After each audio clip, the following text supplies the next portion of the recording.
I'm Jason Temerick. The goal of every interview is to get truthful responses in a way that supports the story, but also gives you options in the editing room. So, in this module, we're going to explore techniques for conducting an interview, how to work with your subject, and what to look for so you leave the interview with the best possible footage. When you first meet your subject for the interview, it's important to take time to warm them up. Remember, most people have never appeared in front of the camera and can be nervous. So the first step of your job is to help put them at ease.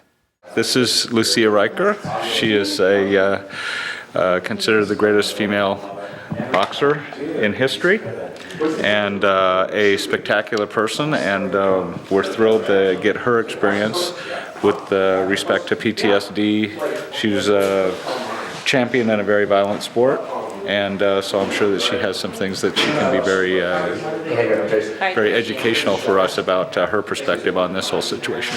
I almost never interview someone the very first time that I meet them. I find that it's almost always better to meet them first and tell them about your project and about yourself and find out a little bit about who they are, even if it's just for 10 or 15 minutes, and then schedule the interview, even if you're only scheduling it for a half hour later when you're going to go back to your car and get your gear and set it all up at some location. Because I think that, people are always more comfortable, to sit down if they've already met you one time. And also that way, you kind of get the pleasantries out of the way in that first meeting. So when you do sit down and you start the interview, you don't wind up with, them telling you things that are actually interesting or relevant, before you turn the camera on, which if you're not careful can easily happen, the first time you meet someone. The key is, in the interview, is to really be able to make somebody comfortable, is to make them understand that what you're about to embark on is something that's going to be good for them, is something that is going to fulfill something in them. Because usually in everything that I've done, with the exception of some experts that are sort of just, they're regurgitating their textbook knowledge to me, which I need, the subjects of my interviews are usually people that have suffered through something or have gone through something. I'm not a mental health professional, but I almost treat it as sort of a session, I really sort of intimate to them that this is going to be good for them. The goal of every interview is to get truthful responses in a way that can be easily edited into the movie. At the beginning of each interview, set the parameters for the interview. Where would you like your subject to look? How much can the subject move or gesture within the frame? Should the subject incorporate the question into the answer? And finally, what length answer are you looking for? Whenever I begin an interview, I always tell my subjects three things. I tell them where to look by simply saying, okay, you can look directly at me throughout the interview. There is no need to look at the camera. Secondly, I'll say, just so you know, the audience will not hear me asking any of the questions, so could you please incorporate the question in the answer so it stands alone?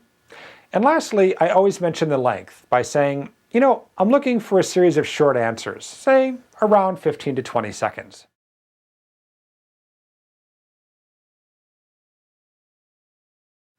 It usually takes a while for your subject to feel comfortable in front of the camera, so don't ask any important or difficult questions up front.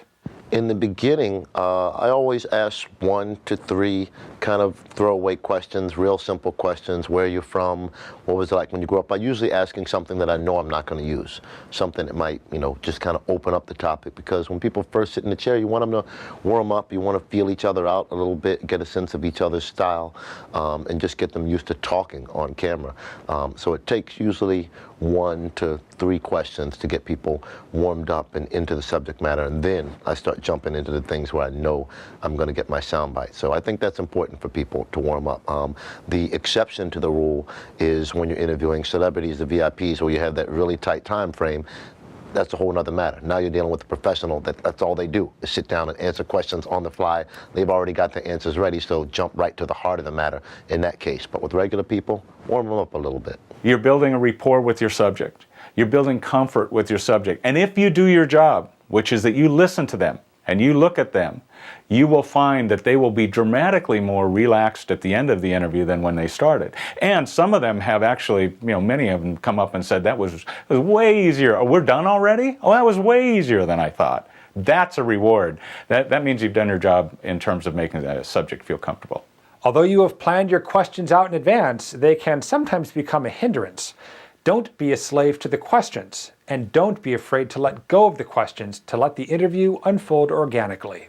One thing about documentaries is that it's full of contradictions, and so one of the classics is that if you're going to go in and do an interview, you have to be completely prepared, and you want to have questions ahead of time, and you want to have them all written down and be really thorough. But the contradiction, though, is that once you've done all that, you kind of have to put it aside and really just listen and ask in a really curious way. I'm really interested in what you have to say. I'm really curious about this. Can you tell me more? And by feeling that genuinely, then people really open up and they start to tell their story for real. You've chosen your subjects for a reason. You've chosen them because they're interesting, or because they have an experience that's meaningful, or because they're in a position of power or authority. You've chosen these people. Let them tell their story. Get into their story. Don't let them tell your story, let them tell their story. And that's the difference between a great, compelling documentary and something that just sort of scratches the surface. If you have a list of questions in front of you and you stick to those questions, chances are you're looking for an opportunity to get to the next question and you're not listening to what's there. And a good interviewer works off what the interviewee says, not what the interviewer wants. You want to make an interview organic, and the organism is your interview subject, your interviewee.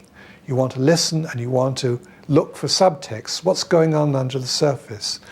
Would you say that, such and such? Do you mean that, such and such? Are you really saying such and such? You're always trying to tease out that which lies below the surface. And if you work from a list of questions, you're not going to do that.